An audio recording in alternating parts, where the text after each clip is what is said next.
Bonsoir à toutes et à tous et bienvenue dans votre actualité en bref. À la une ce soir, on commence avec Gabriel Attal, le ministre de l'Éducation nationale qui grimpe dans les sondages.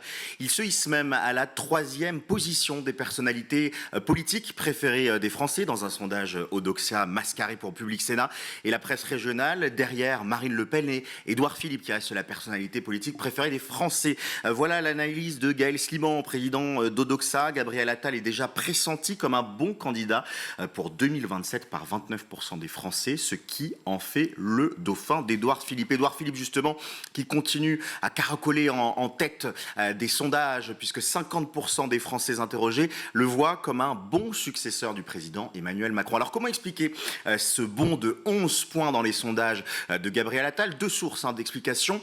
La première, eh bien, c'est le traitement de l'abaya et son interdiction à la rentrée qu'il a placé dans une dynamique de renforcement de la laïcité à l'école. Et puis, la deuxième séquence de la rentrée, c'est évidemment la séquence du harcèlement, avec un travail jugé rapide, efficace par les Français. Mais il faut le dire, la route est encore longue avant 2027. De harcèlement, il est question tout de suite dans la suite de votre actualité. En bref, à 24 heures de la présentation du plan de lutte contre le harcèlement à l'école par la Première ministre et ses équipes, Gabriel Attal, lui toujours, dresse un bilan des fameux courriers de réprobation envoyés par le rectorat de Versailles.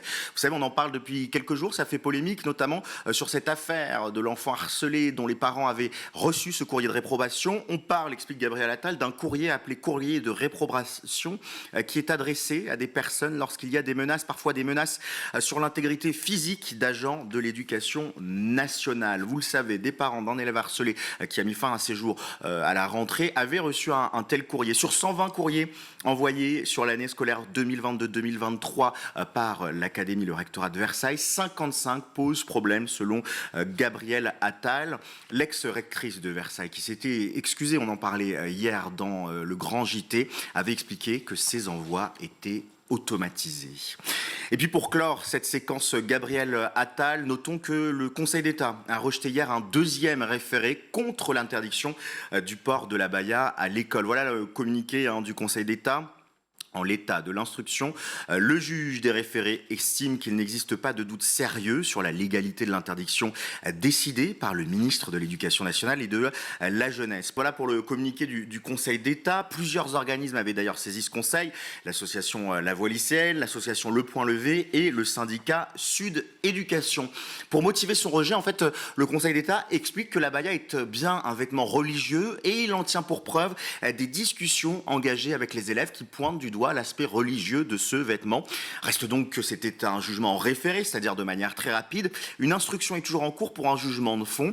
Et cette fois-ci, la réponse devrait arriver dans les semaines à venir. On va terminer ce journal avec un fait divers assez triste, il faut le dire. Ça se passe en Isère, à l'école élémentaire Commandant Cousteau, à Chavanoz.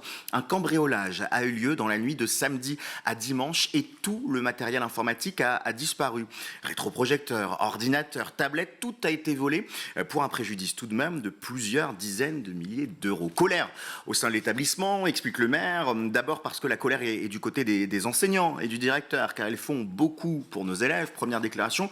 Et puis une seconde déclaration, la colère est aussi du côté des parents qui ont du mal à comprendre comment on peut s'en prendre à une école et au matériel qui sert à leurs enfants. Voilà pour cette actualité en bref. Tout de suite, vous retrouvez évidemment la suite de votre Grand JT avec Virginie Guillaume.